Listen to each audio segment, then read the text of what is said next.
Hello and welcome to a new calculus channel. My name is Brandon R. In today's video, I'll be discussing the notion of area. So let's begin.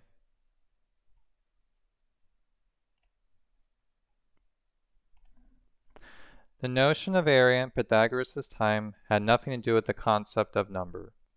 The first time area is referenced indirectly in the Elements is in Book 1, Proposition 35.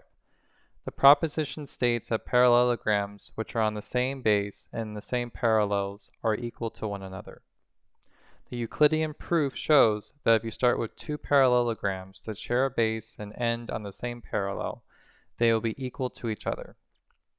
In definitions 5, 7, and 8 of Book 1, there are also indirect mentions of area.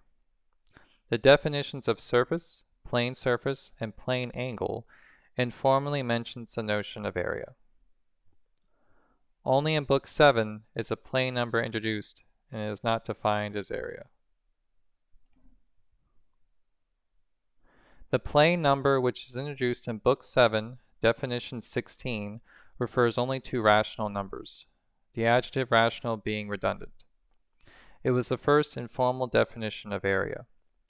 It's quite obvious the Greeks did not think of it as an arithmetic mean, or more accurately, a level magnitude. Modern Greeks incorrectly understood the arithmetic mean as the middle, when the level magnitude has nothing to do with the middle of anything. For over 2,000 years, there was no general definition of area or volume before John Gabriel introduced the definitions in the New Calculus.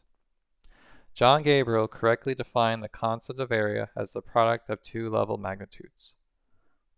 One Italian mathematician named Bonaventura Cavalieri was close to John Gabriel's understanding of his Cavalieri principle, but he never managed to formally define either area or volume.